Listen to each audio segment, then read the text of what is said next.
guy. Shannon, I don't know, man. I watched film on him because I wanted to watch Frazier. Right, I don't watch Frazier. Yeah. But Shannon, it's listen. I done identified. I promise you, like 14 dudes, and we ain't got 14 picks. No. But I done identify 14 dudes as straight up Steelers. They got to get some extra picks. Man, I'm telling you, man, it's ridiculous how many dudes is out there. There's some dudes. We're gonna talk about it on the show. There's some dudes, man, that it's unbelievable. Mm-hmm. I was sitting and watching film, and I was like, this can't be happening. This can't be happening. So there's 32 first round NFL picks. I bet money there's 55 guys that'll get a first round grade. I bet money. Yeah. I put money on that. There's going to be guys going in the second round that a lot of times are going in the first round. 55 dudes is going to get a first round grade, man. There's some talent out there, man. I'm so excited about 2024. And my boy Omar can handle this business. We back in the building, bro. We back in the building. Yep. Hey, y'all. We live. Everybody, yes, sir. Everybody in the live chat that heard y'all private discussion. That's okay. This is what goes on in the backstage. Big G and Shannon just be bumping their chops. Hey, man. I'm giving these folks good information, man. I done sat down. You didn't know you was talking to the folks. You was talking to Shannon. It's okay. It is okay. I mean, because I'm learning something because I don't know all the stuff y'all know about it. Shannon, you been in the film room? Only guys I'm really targeting for the Steelers. So I'm I'll hear about somebody from one of you, and then I go pay attention. I've been spending the night. in the film room. I'm spending the night. There's too many guys. There's too many guys this year. What's my sister Shonda got to say about that? Dog, I fell asleep last night with the tablet on one hand and the phone on the other, and she took both of them things off of me and plugged them in. I was asleep. That's how much film I was watching, man. It was. She was watching a movie. I was laying right next to her. She woke me up like about 1:30. She said, "Are you done with this?" I said, "Yep." She said, "Sean, you into it?" She said, "You in it?" I said, "Man, listen, I'm trying to get a dub, bro. That's all. Listen, I need to know. So I'm looking. They need to go on and hire me, man. They tripping, man. Hey, Big G, flash your algorithm site. The algorithms. Yeah, right, remind everybody starting out here. Oh, yeah, for sure. Hey, we appreciate it. We got a gang of people already. They're over there lighting it up already. But we need some likes. Yeah, we got a gang. But listen, Shannon, once again, I told you, and I told you and Tate, we had about 150 likes again last week. We get them likes. We just need y'all to keep spreading the message and get that algorithm pumping. Yep. That's what we need y'all to do for sure. So we're a well-liked show, and I appreciate all the people that's down with us. Shout out to everybody in the live chat. Kathy Aston, Mr. Woody C, AFL 67. Yeah.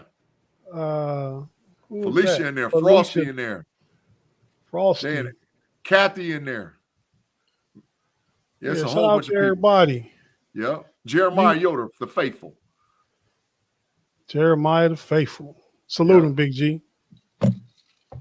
All right. I ain't gonna mess with you no more. Yep. Oh, y'all ready to get it started? Let's go, man. Ready. Let's go. Let's get it. Pump it up. Pittsburgh Steelers fans, thanks for joining us for another Wednesday night episode of the FFSN Steel Curtain Network broadcast of the Pump Your Brakes podcast.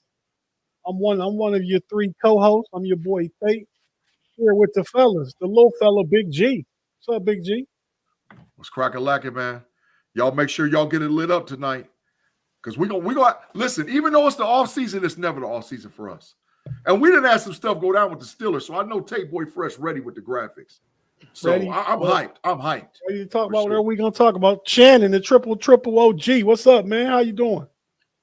I'm doing great, and we've got a little more clarity for this week's show. A few answers, which I have to say, I haven't seen anything official yet. Yeah, nothing official. No. Things can happen in the last moment, and plans fall through. So, but it looks like we know more than we did last week. So Total facts. let's just jump right into it. So for now, even though it's not official, we think we know the new offensive coordinator for the Pittsburgh Steelers is going to be Arthur Smith. Arthur Smith was the coach of the Atlanta Falcons for the past 3 years. Yeah. Had a record of 20, 21, and 30. Yeah. Really didn't live up to expectations when he got the coaching job after the great offensive production of the Tennessee Titans in 19 and 20. Facts. Ryan Tannehill's best year. Derrick Henry had his 2,000 yard year, and he won Offensive Player of the Year that year. Total facts. Tannehill threw, I think, 55 touchdowns and 13 interceptions in those 2 years. Yes, he did. So, as of now, like we said, Arthur Smith is a new coordinator. I have on this graphic Mike Munchak on there, but it sounds like Munch might not be coming. Yeah. As of today. So I'm just going to let you guys have a discussion of what you think about it. I know a lot of Steeler fans are up in arms, like, it wasn't enough. But, I think it was enough. The only other guy that I could say I would definitely have wanted would have been Kubiak. Yeah. And we don't know if they spoke to Kubiak and he said he's not interested. We don't know any of that stuff. Facts. So, I think Arthur Smith, he led the Titans to the third-ranked offense, I believe, back in 2020. Yeah. And they weren't really good in 2018. In his first year, he got them up to like ahead of the middle of the pack. Then by that second year, they was like the third-ranked offense, first-ranked rushing offense. Yeah. He brings a lot of stuff. He's an experienced coordinator. He came up the ranks. He's worked with a lot of ex-Pittsburgh Steelers. Yeah. Ken Wisenhunt, Mike Munchak, Mike Vrabel. I probably missed somebody. But yeah, so you guys go ahead and let us, everybody in the live chat and everybody listen to us, know what you guys think about it. Shannon, take off, man. Go ahead. Well, he wasn't my first choice, and I'd said that on the hangover on Monday. Mm-hmm. Just because it answers a lot of questions. Mm-hmm. We know now from Monday when Art said that whoever the offensive coordinator hire was 100% Mike Tomlin's decision. Facts. So he took out we cannot speculate anymore. Whatever happens, good, bad, or ugly, we know it's Mike Tomlin's decision. Mm-hmm. Therefore, Arthur Smith is not a leap or a step forward into modern NFL offenses. He's more of a old school, two tight end, middle of the field, pound the rock, a lot of play action, under center. He's going to do the things that are familiar to Mike Tomlin. And Mike Tomlin obviously feels comfortable with him because he's not from a Shanahan tree or McVay tree. Okay. So they give him a 3-year contract. That tells me that Mike Tomlin was waiting to make sure he had the total say in who the offensive coordinator was. Now that he knows who it is and the length of the contract, Tomlin will most likely sign a 2-year extension. So whatever happens over the next 3 years, it's going to be Mike Tomlin's team, Mike Tomlin's offense. It's all Mike Tomlin. Mm-hmm. And so it also lets us know what kind of quarterbacks they're going to be interested in. It's going to let us know what kind of offensive linemen they're going to be interested in. A lot of things will be answered once this is made official. So it's definitely an upgrade over Matt Canada. I can go to local high school and get an upgrade over Matt Canada. This is a guy who has been a quality offensive coordinator previously. He has called plays for a successful NFL offense. So I am fine with him. I'm not blown away excited. It's not an exciting move, but it's a move that makes sense based on what Mike Tomlin wants to do and the talent the Steelers already have on the roster. Shannon, I don't disagree, but I think I'm a little bit more excited from the offensive hiring of him because I looked at all these OCs that got hired across the spectrum over the last few weeks. We got the only guy that has head coaching experience. So he's actually been in the gauntlet. Not saying that he's been super successful because he had 3 7-10 seasons in a row in Atlanta as the head coach. However, a lot of people don't forget, they start talking about the stockpile talent. No, 1 year he got Kyle Pitts. The next year he got Drake London. The next year after that he had Bijan Robinson. And he never had a quarterback, ever. So there's that 7 and 10. I get it because he didn't have the most pivotal position for an NFL team to be successful, which is a quarterback. So he was building the right way. He was getting the pieces that he needed offensively, but he didn't have the most essential position. Now, saying all that, I say this. I think that Arthur Smith has the potential to coach quarterbacks up. So I look for him, but I do look for him to do this.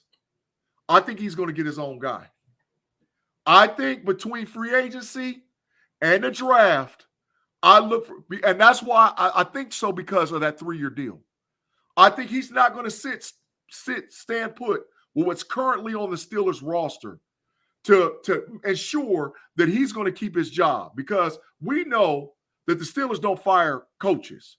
So, but him signing a 3-year deal, he's like, look, you got to give me time to get the most pivotal position correct, because that's the deal with the Steelers. The Steelers they have all the weapons, wide receivers, tight ends, running backs. They got a tool offensive line a little bit more, but he needs that pivotal quarterback position. So I think the Arthur Smith hire, and I think we might hear about Johnson getting hired later on as a quarterback consultant. They're going to get their own quarterback, whether it be through the draft or through free agency. But I don't want Johnson from Houston. He's already re-signed up in Houston. He did? Okay. Yeah, but I don't want Tannehill. Okay. I don't think he's going to get a veteran. Like I think that could be one of the realistic gets, but we'll get into it as we go along. This is so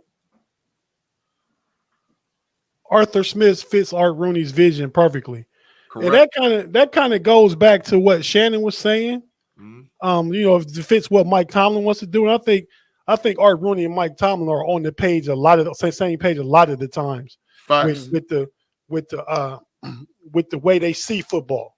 You know what I mean? Because Mike Tomlin, I don't know how he was before he came to Pittsburgh, but if he wasn't like he is now, he certainly adopted the Steeler way right away and built his coaching style around that Steeler way and Steeler mentality. Absolute fact. So I think what we're saying, Art Rooney, that Art Smith fits perfectly. Yeah. I think what we're saying is from a cultural and philosophical standpoint, he sees football the same way. He's a offensive line by position, what he played, was a tight end coach, line coach, moved up the ranks, coached a little bit in college, coached with some really, really good coaches, and I think that's what Art Rooney is talking about. He sees football like we see it in Pittsburgh. What do you guys think about what Art Rooney's saying? What this is the thing, Tate, and you're totally right. Arthur Smith coached on both sides of the ball. He was a consultant both on offense and defense. Google it, check it out. He's worked on both sides of the ball, so he gets it. So he understands what down and distance, what weighty downs, what possession downs. That same language that Tomlin talks all the time. And Tate, you heard it all year with the post game. Shannon, you've been doing this for years, so I know you know. So it's imperative that they have to take care of the football. So that's why I'm saying that I think he's going to pick his quarterback. Who that guy is, I'm not sure yet, but he's not going to stand put with the current quarterback in order to ensure that the Steeler culture is the way it's supposed to go. Shannon, what you think? Well, when he was talking, Tate mentioned he wasn't sure how Tomlin viewed things when he come to Pittsburgh, but now he's on the same page with the Rooneys. If you look back to the Tampa teams that he coached on and their success, their Super Bowl team, it was all under the same formula that the Steelers strive for now. Total fact. It wasn't like that was Tony Dungy, right? Exactly, and it was Brad Johnson, and it was Derek Brooks, and it was Warren Sapp. It's so similar to what the Steelers look for. So, but I think offensively, Tomlin is still that old school, play it safe, power running game, play action, protect the football, as Big G just said. I think that's what we're going to see. They're going to try to say, well, we had Derrick Henry. Now you got Najee Harris and you got Jalen Warren.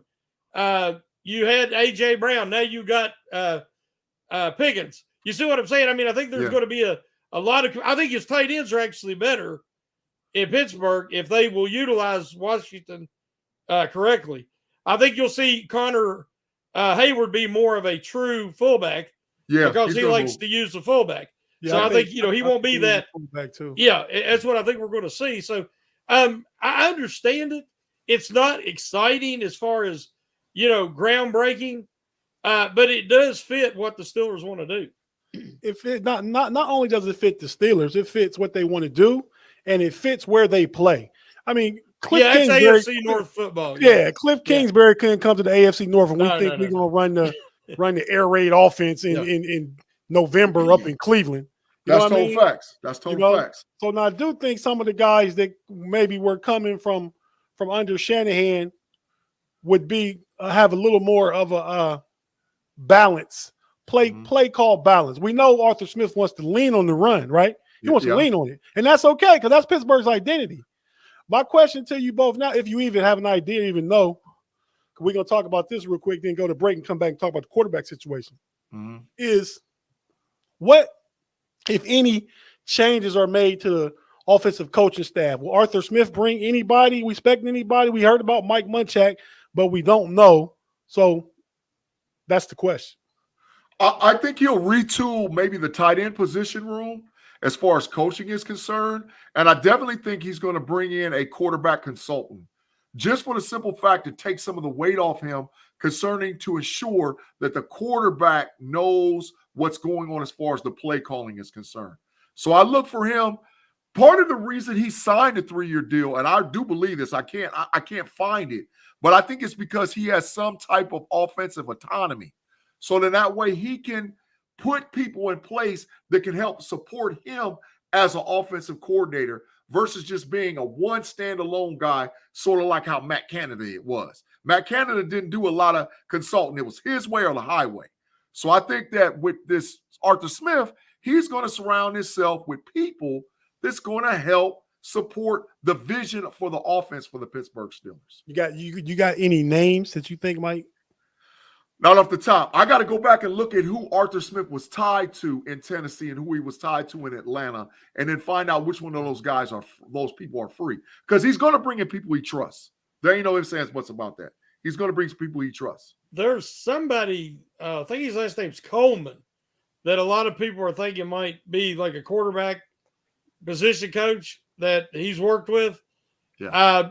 Because he could really use a passing game coordinator.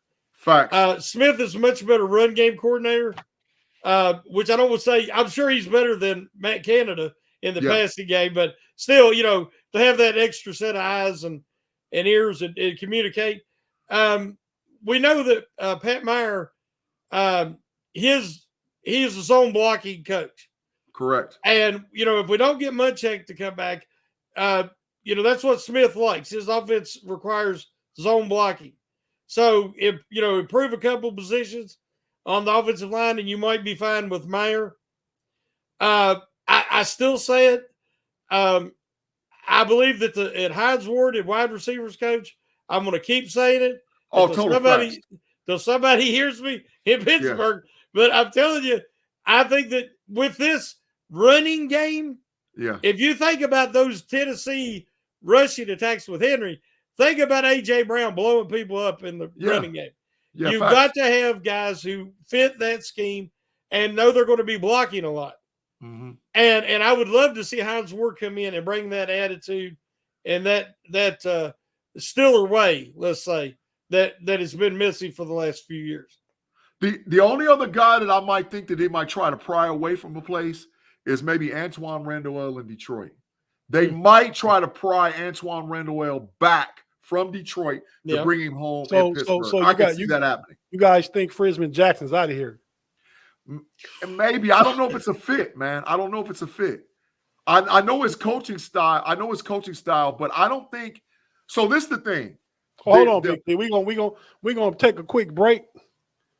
Everybody in the live chat, if you're watching on YouTube, stay with us. Mm-hmm. If you're listening on audio, we got to hear from a couple words from our partners. We got to pay some bills, and we'll be right back after this.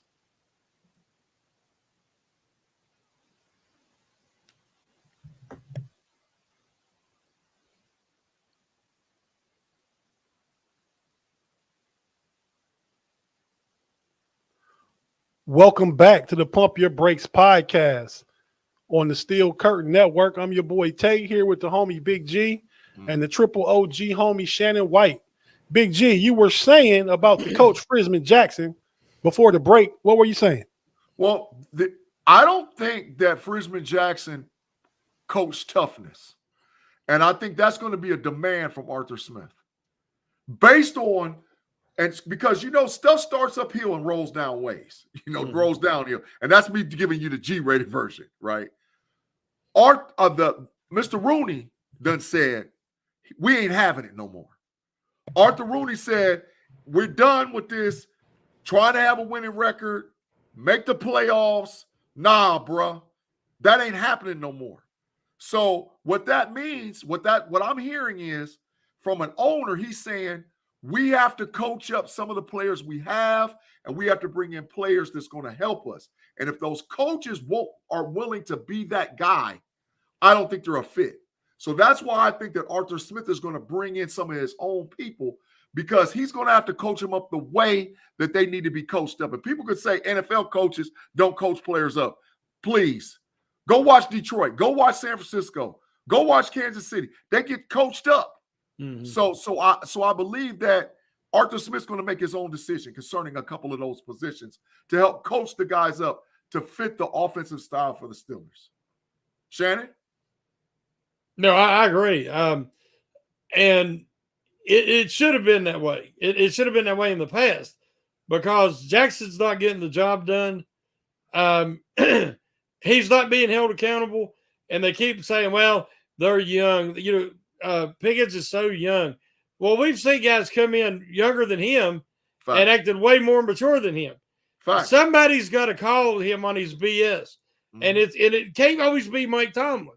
Yeah. Tomlin's trying to be a mentor and a father figure. Somebody's got to be, one of his coaching staff's got to pull this young man to the side and have a real heart-to-heart. Yeah.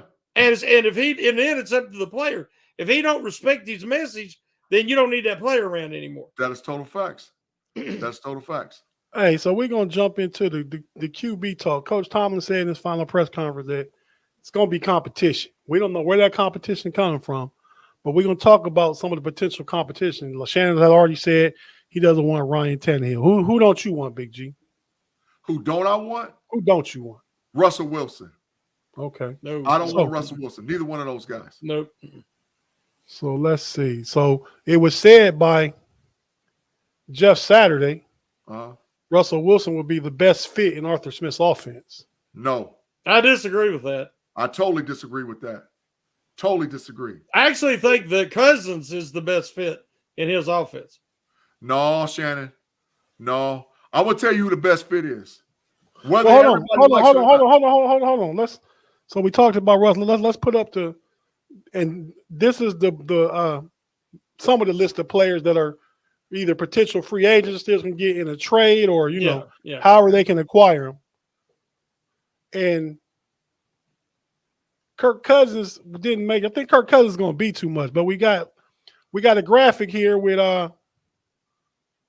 Tyrod Taylor, Russell Wilson, Justin Fields, Mason Rudolph, Ryan Tannehill, Sam Darnold, and Jacoby Brissett. And Michael Penix Jr. up in the right-hand corner. Absolutely. If they go draft. Yeah. Correct.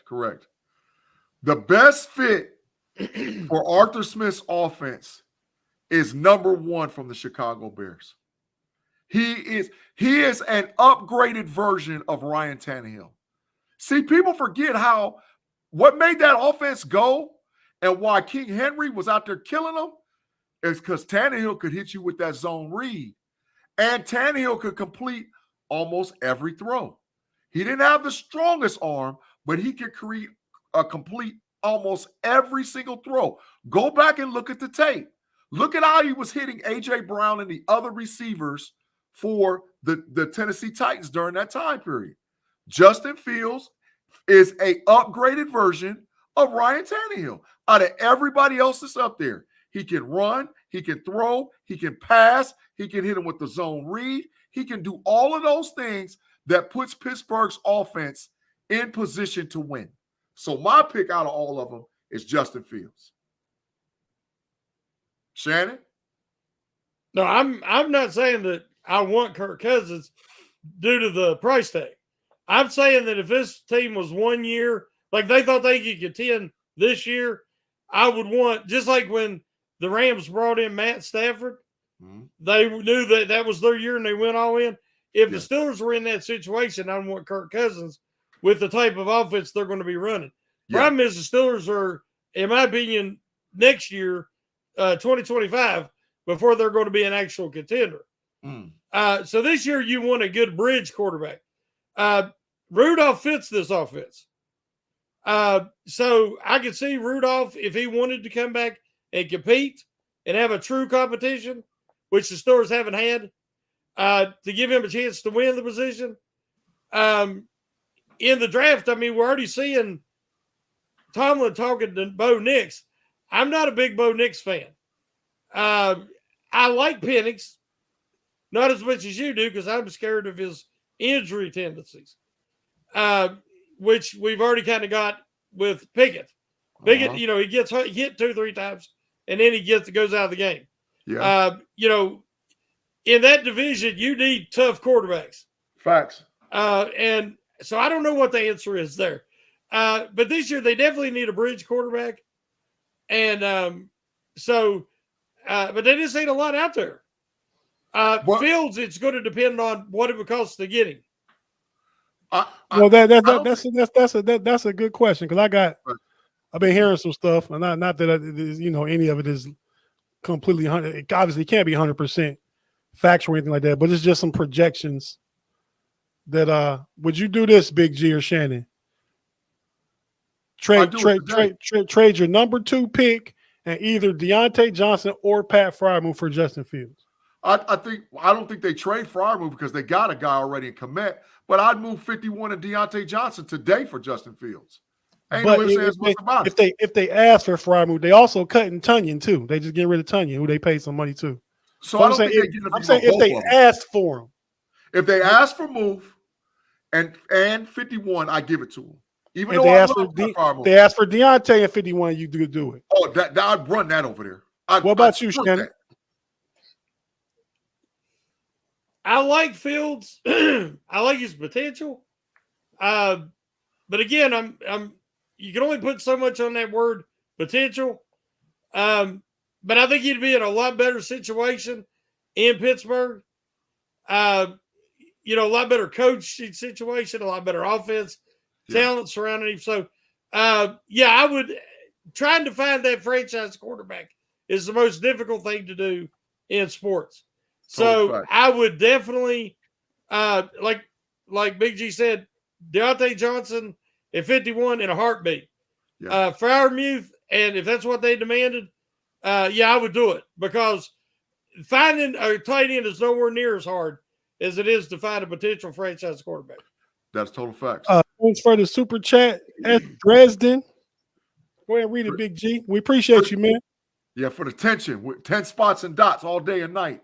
It says, no matter who else they try to bring in, the one thing that I'm certain of is Pickett is not it, nor ever will be it. I listen. That's facts. He doesn't fit with the offensive scheme of Arthur Smith. He don't fit. I don't disagree with S. Dresden just said, but I'm willing to give Kenny to compete this year and we'll see. I also think Justin Fields. I agree with you, Big G. I agree with Shannon. We talking about potential, but we've seen him on stages throw 3 touchdowns and have 300 yards and 80 or 90 rushing yards. Adds to your rushing game. And I think in today's NFL, you need a guy. You can win with a game manager and a guy that makes the plays like that, but you really need a guy. Guy. That's I think Justin Fields has the potential to be one of those guys that can be a game changer. When you going into Baltimore to face Lamar, you're thinking like, man, we got somebody who can do the same thing he can do. Total what I mean? So that's my thought. Go ahead, Shannon. I gotta say something. I don't want to make anybody angry, but I might. We talk about facts and then we talk about opinions. they hired Arthur Smith. It's not official, but all I'm hearing about is how either people are on board with it, okay with it, but there's a lot of people that say it's the same old Rooney, same old Tomlin, not giving the guy a chance to even sign on the line. I mean, they're just talking about that he's trash, and this is the Steelers trying to be cheap, but everybody says things like it's facts. There's a difference in facts and your opinion. Now, I'm not saying that Pickett is the answer if he'll ever be a good NFL quarterback, but I'm telling you right now, I guarantee you, I know he did not play in an NFL caliber offense for an NFL caliber offensive coordinator. He is under contract for next year. He will be back, and he deserves a chance to compete. And say that he is, that he is not the answer. No, you don't know that. And if he ever does turn out to be anything, I guarantee I will be reminding people. Well, we can do that all the time. I can say that about Mason Rudolph right now. I know a whole lot of people that didn't want to see nothing to do with Mason Rudolph for the past couple years. But then when Kenny and Mitch were so bad, you're like, man, just may as well give Mason a try. That's where that came from. It wasn't like, oh, we seen Mason be great, let's put him in. Now everybody. They had nowhere else to go. He had to play him. Right, he had to play him. Yeah. Okay. But how about this point? I know that Justin Fields didn't have an NFL caliber offensive coordinator either. Yeah, and I know right now yeah. today that if I look at Justin Fields and I look at Kenny Pickett, Justin Fields is way better than Kenny Pickett. Way better. And Justin Fields didn't have nowhere close to quarterback. He didn't have nowhere close to the athletes and players that Kenny Pickett had. Kenny Pickett's had Pickens, Freiermuth, Najee. Justin Fields' best player, offensive player he's ever had is a DJ Moore, and that was this season. And his numbers blow Kenny Pickett's numbers away. He's a better quarterback right now today than Kenny Pickett is. So if they brought in Justin, he would be day one starter. But the big plays that Justin Fields makes is the same thing Lamar Jackson does. They do not read and they do not progress. What they do is they run, they extend the play, then they find the open guy and they hit him. No, it's either the initial reads open or they keep the play alive. I agree. To hit the guy who comes open. I agree with Shannon saying. If you watch Brock Purdy, he's going through multiple progressions, making the right read, and then only moving when he has to. That's something that Fields has not had the opportunity to do because they have a 1,000-yard rushing season 2 years ago, and then this year they said stay in the pocket. Well, he didn't have a lot of success this year staying in the pocket because where he extends plays, Mahomes does it, Burrows does it. A lot of plays open up after they extend the play with their mobility. But I'm saying that he has not proven that he makes the right reads and progressions yet to say that he is a better quarterback. I think he does. I think he's the better quarterback because his upside is higher, and the fact that Kenny Pickett don't read defenses either. No, he doesn't. Right, he doesn't. I ain't arguing that. So everything else from the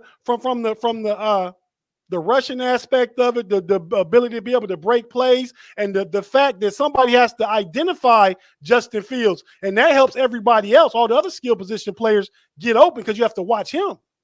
And the word out of Chicago is not that Justin Fields doesn't know how to read a defense. Justin Fields knows how to read a defense way better than KPA. The issue is the word out of Chicago is he has better athletic ability than most quarterbacks. But it's not the fact that he can't read a defense. Hold on real quick. Let's get to these live chats. We got $2 from Sean Manahan. Thanks, Sean. Smith was a good OC in Tennessee. Facts. Smith was a great OC in Tennessee. That's facts. Yeah, that's total facts.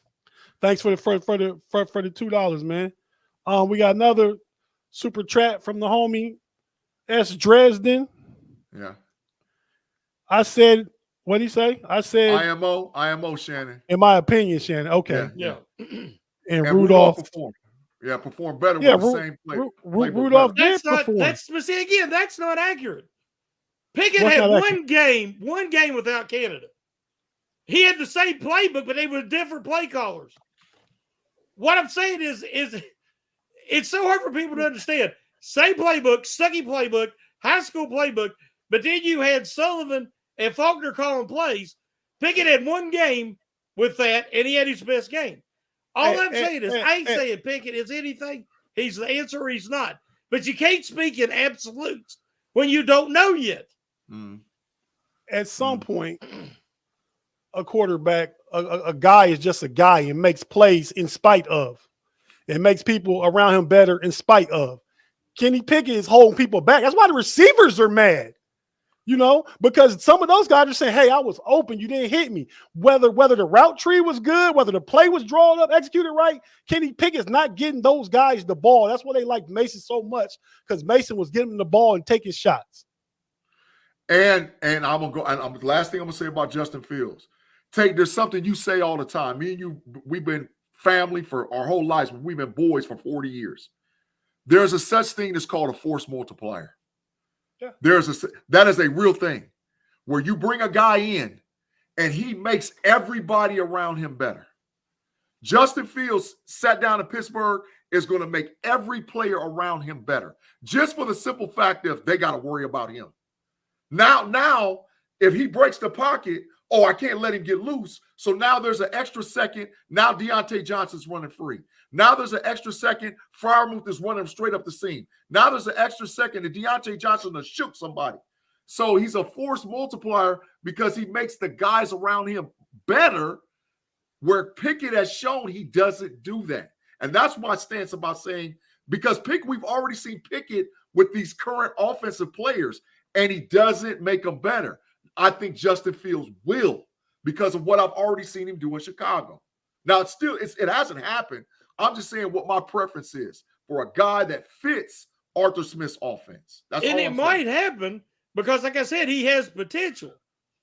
And he has way more potential as an athlete.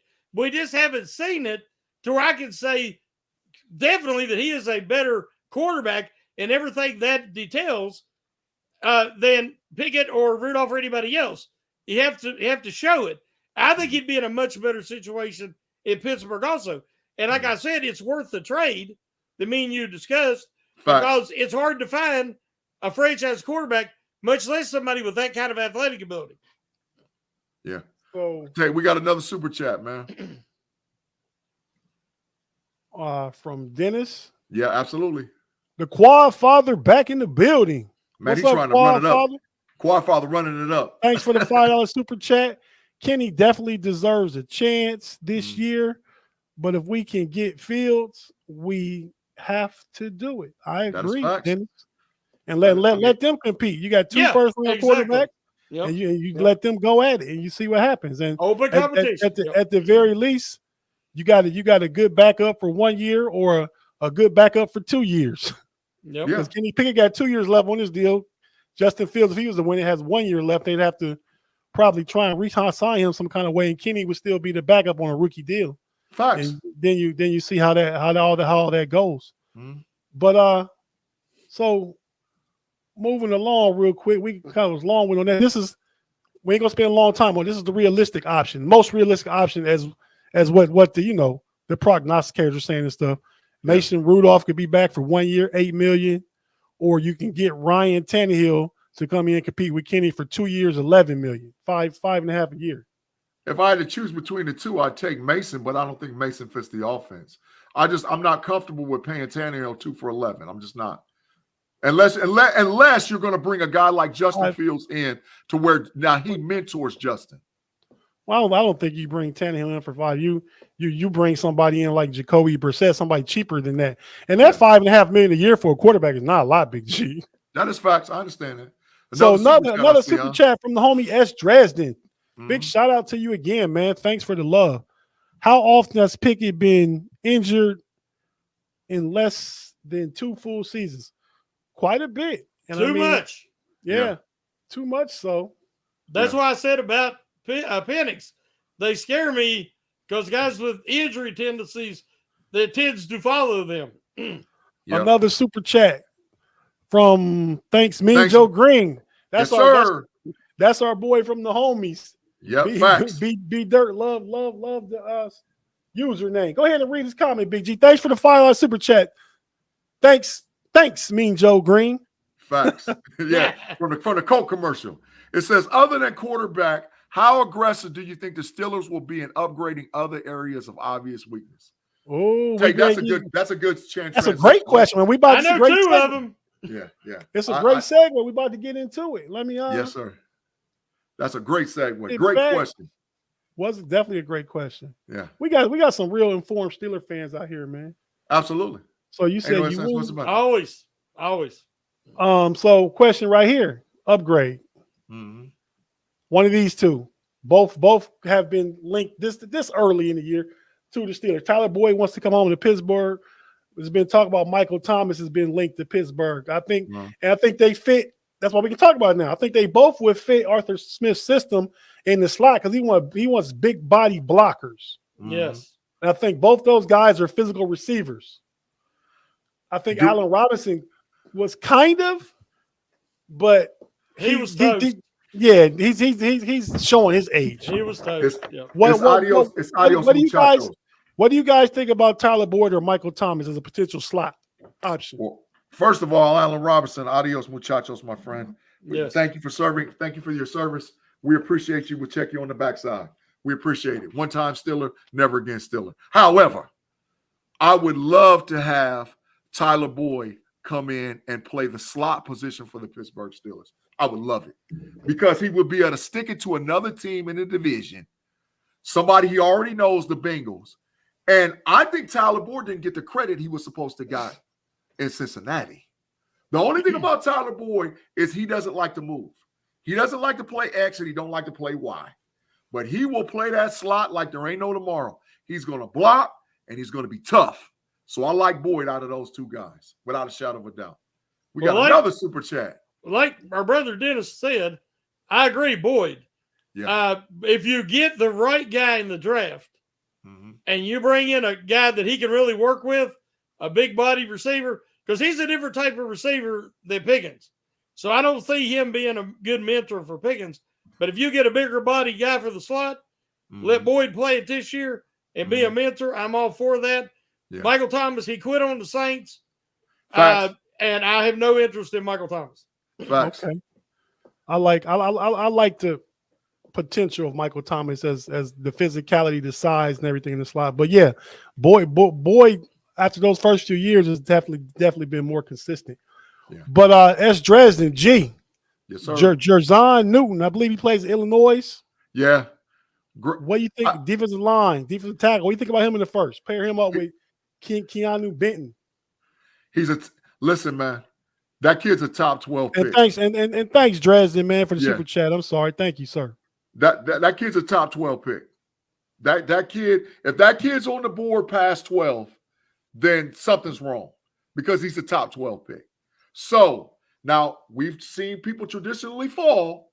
So this could be one of the guys, especially if there's a run on quarterback or run on wide receiver that could fall to us. Now we get around that 18, 19, and he's still on the board. Hey, we might have to make a move.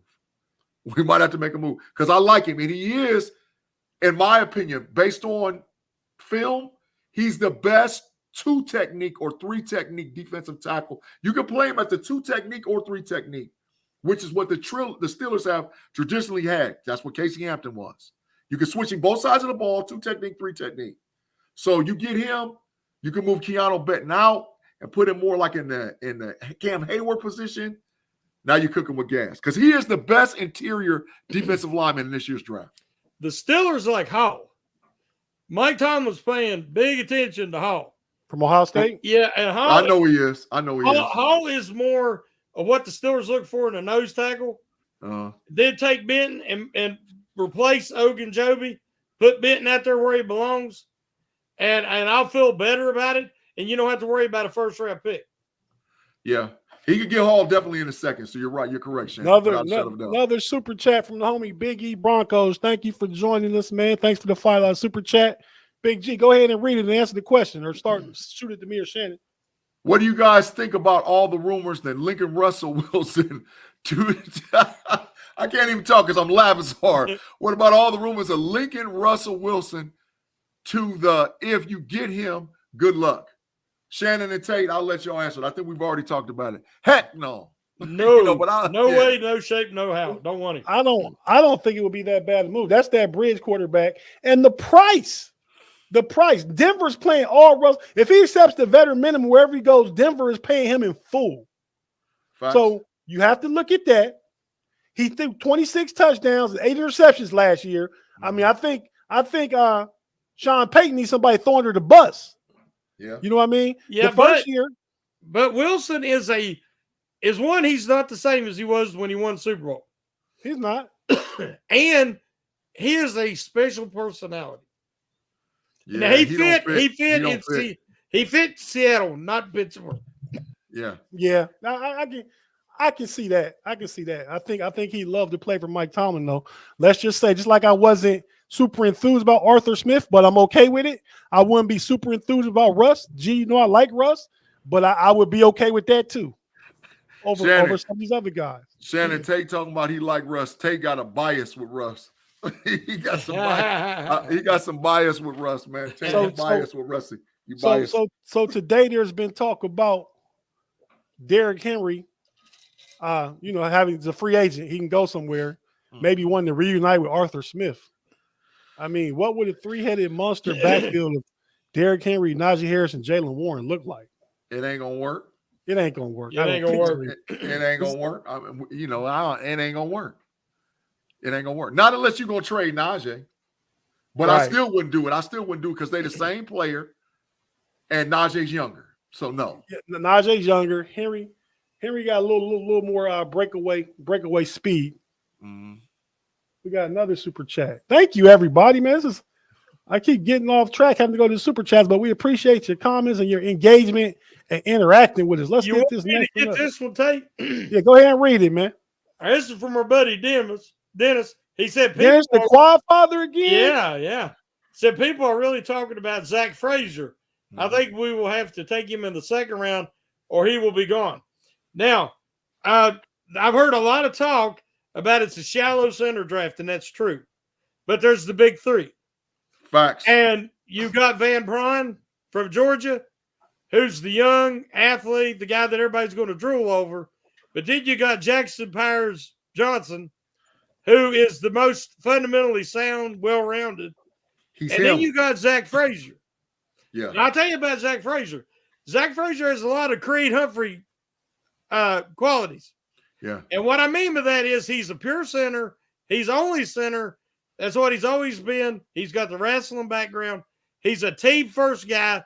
He's an alpha. He's a leader. And you get him and you don't worry about the center position for a decade. I watched what he did at West Virginia and how he crawled and hopped off the field to save a timeout at the end of their last game to help them come back and win that game. That is a team first guy. Centers get no credit, only blame. You have to be a team first guy, and Frazier is.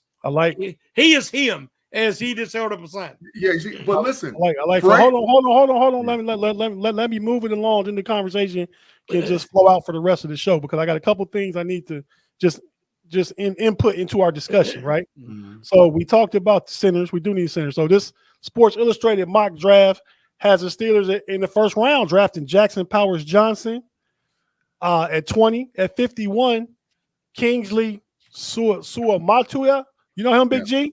Yeah, from BYU. Yep, I know him. Yeah, I know about him. I know a lot about him. He's about the 8th tackle on the board, but keep it pushing.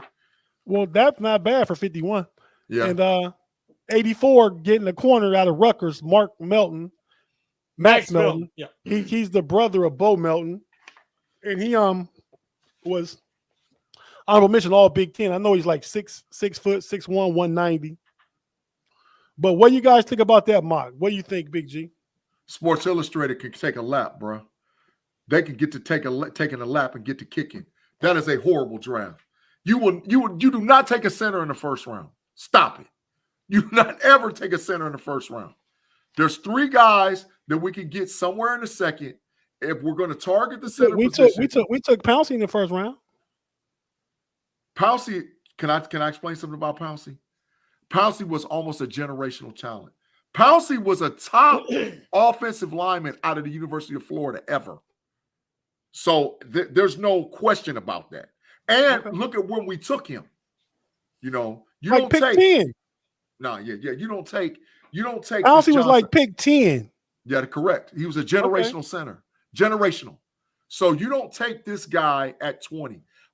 I trust me, believe all three of those centers are going to be there in the second round. All three of them is going to be there in the second round. None of them is going in the first round. None. None. Now I promise you they're not. No, not. So at the Senior Bowl today, Coach Tomlin was out there. You know how he does it. You know, two dogs, one bone. How he does Steeler practice. How he matches up George Pickens and Joey Porter Jr. So he's down here at the Senior Bowl getting some of these young guys to challenge each other. And he did that with Roman Wilson and Big G, a guy you talked a lot about. Yeah. Quinyon Mitchell, cornerback from Toledo. And this is probably like a regional rivalry because Toledo ain't but a stone's throw from Ann Arbor. That is total facts. So, Shannon and Tate. What do you think about Quinyon Mitchell? Quinyon Mitchell is a Steeler. I told y'all I got a list of dudes I identified. Tate, you bringing up one of them. I think Shannon agrees with me. Quinyon Mitchell is a Steeler. 6 foot, 197 pounds, shutdown corner out of Toledo, was a 2-time MAC Defensive Player of the Year from the defensive back position, 2-time first-team All-MAC position. I went back and watched his game tape against Ohio State. I went back and watched his game tape against big-time players. Like I saw him play against Marv, Emeka Ibuka. I watched him. Dog, he was out there handling his business. He was not getting toasted at all. So I was like, wait a minute. So let me go further. Because once I see you play against big-time players, then I got to start doing an in-depth thing. Hey, man, Quinyon Mitchell, I done watched about 3 full game films already on him. He's him. I wouldn't be mad if the Steelers took him in the first round. That's how much I'm sold on him being a corner. He's better than Kool-Aid. I promise you that. On tape, he's better than Kool-Aid McKendry. He's better than him. On tape. Hey, Shannon. This to you. So two positions. The Steelers have to fill in the first 2 rounds of the draft. Which way do you go? I'd prefer tackle and center or tackle and cornerback. So it's going to depend on, how the draft falls. So O-line and cornerback. Yes. Or tackle and center. So there was another mock. I think this was Pro Football Focus. But these are all potential Steeler first round picks. Two tackles. Shannon identified tackle. Amarius Mims is pictured. Talisia Fuata, the tackle from Oregon State. Yeah. Boy Kool-Aid, Big G, and Cooper DeJean, cornerback from Iowa. But you would replace Kool-Aid McKinstry for Mitchell, right? What you Absolutely. I think Mitchell should be the second corner off the board, well, the third corner off the board. But Cooper DeJean should be the second corner.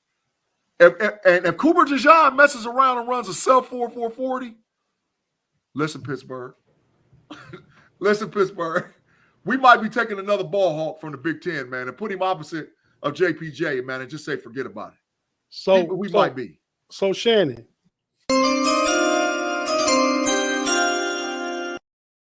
make your pick. Any first round pick you want that's reasonable at 20. Who you got? Oh, that's a hard one, Tate. That's a hard one because we haven't had the combine. We don't have all of our information. And we'll keep doing this week after week. We'll get more knowledgeable, but we're talking right now, January 31st. Who you take? I mean, you don't know which guy's going to be there, because I've not made my decision on who I think the number 1 corner is yet. I would probably go at 20. I'd probably go Mims, just to have the bookend tackles and then not worry about it for a while. Right, I agree. I think I can find a corner better in the 3rd round than I can find a tackle in the 3rd round. Yeah. I think you go ahead and get Mims or even Fuata. I like him too. He's a road raider. I like him too. And You go ahead and get your tackle solidified. You got 2 good veteran guards, and then you draft a center, and the whole line is set. You see what's available in free agency? It's not looking good for tackles or centers. That's So facts. I think you have to look at the draft. That's You facts. do. I mean, because it makes sense to have all those guys on the same timeline. Yep. You know, the center and the 2 tackles. Then you can bring in another guard here in another couple years. The center from the Dolphins is a free agent. Williams. Connor Williams. Yeah. Connor He ain't Williams. worth it. He ain't worth it. No, I agree. I'm not interested. Yeah. We got another super chat, and I'm gonna come back and get who you take, Big G. Okay. Man, the homie S Dredden just making it rain like we strippers in the strip club. Absolutely. Hey, you see, I'm doing him like Shannon. I'm doing him like this. Yeah. The salute. Yes. Hey, salute. thanks, Dredden. Go ahead and read the super chat, Big G. Says, what do you think of the linebacker Marsh out of Notre Dame and Wiggins? Marsh is a 3rd round pick.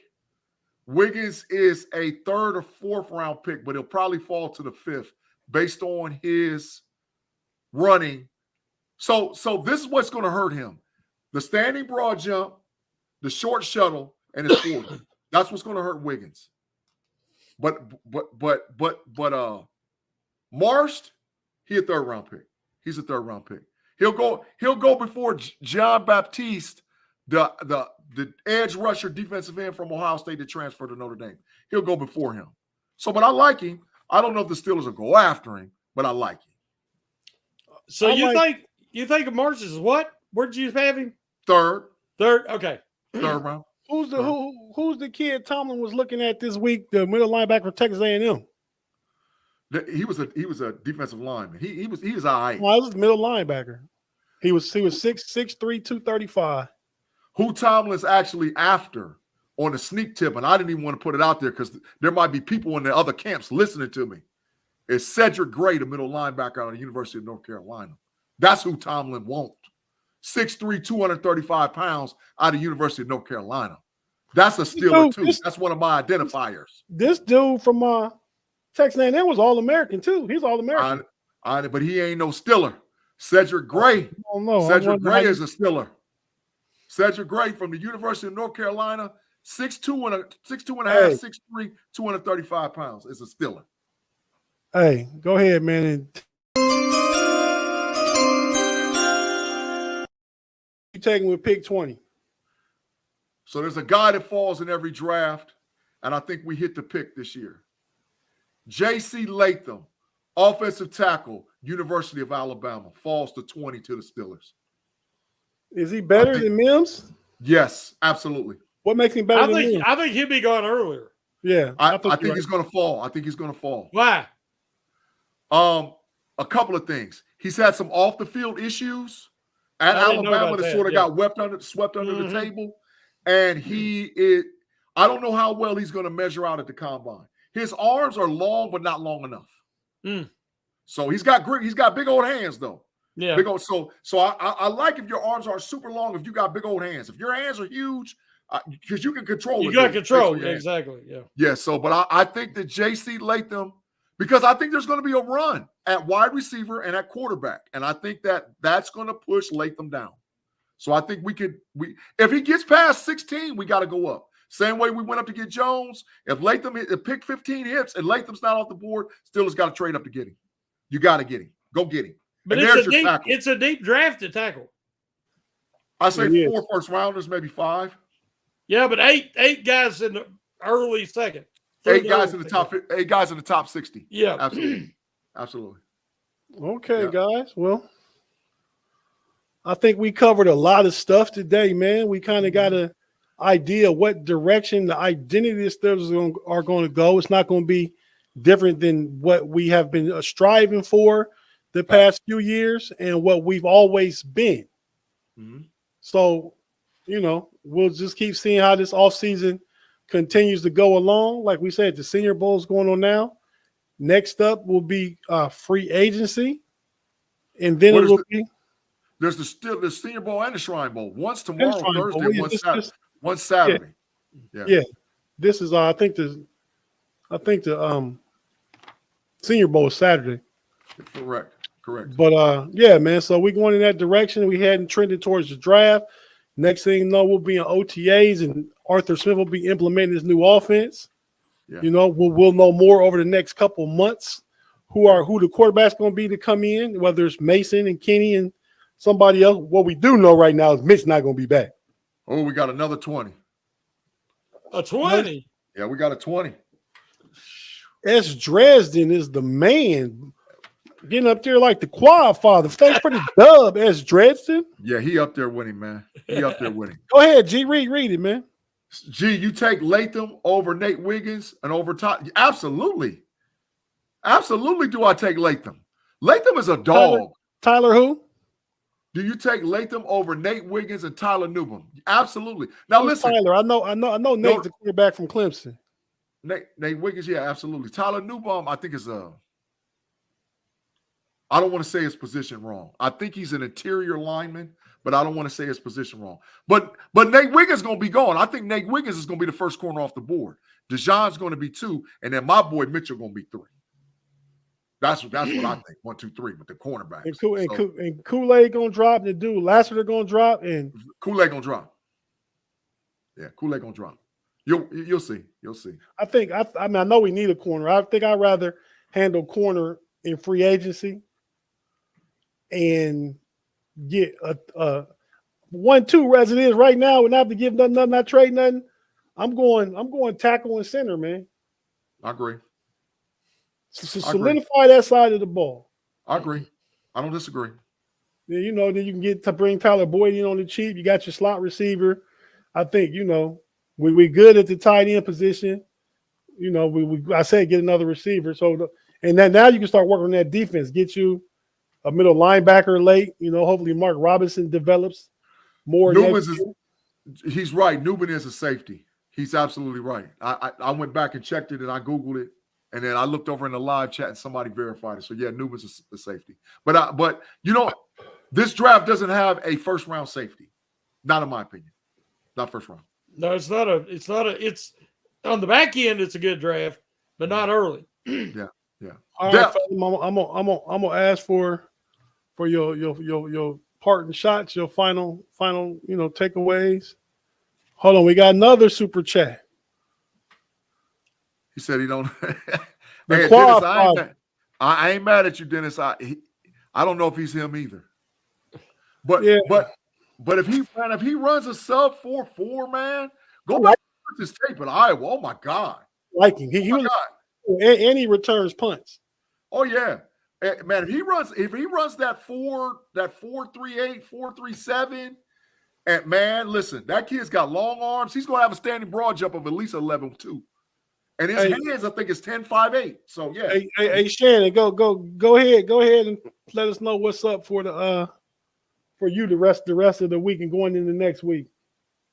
Well, this is it for me as far as podcast, except for I do an international podcast.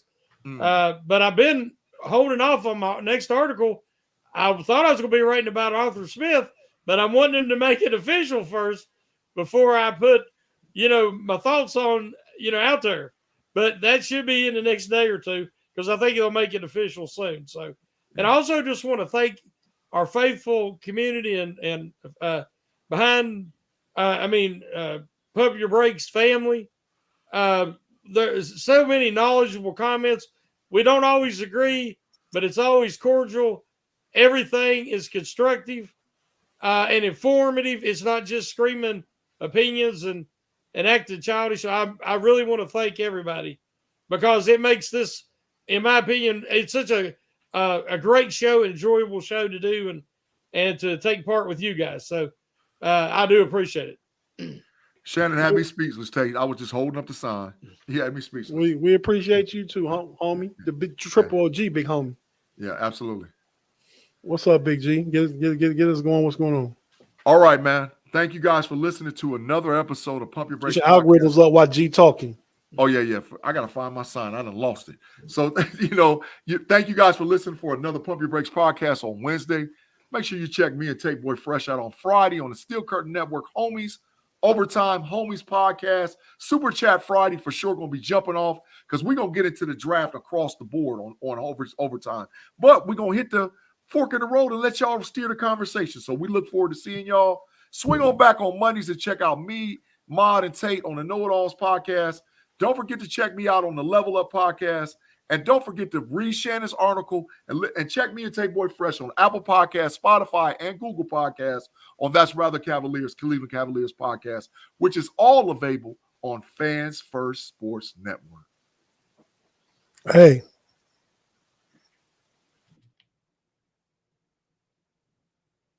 Yeah, man. Everything that you said. I mean, you know, obviously we do a lot of stuff together, so you speak for me a lot. I want to say check out. I listen to him pretty much regularly because of what I'm doing on those mornings. Jeff Hartman's Let's Ride podcast. Facts. Really good stuff. He had Tim Benz on Monday. Yeah, he did. Yes, he did. Yeah.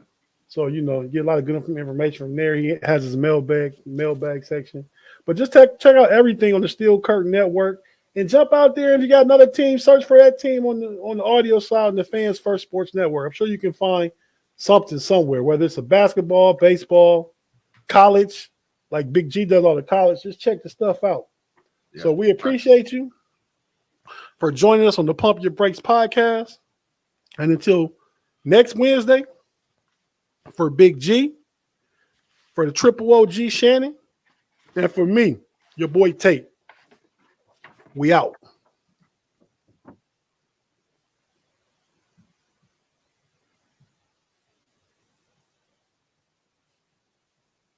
Pump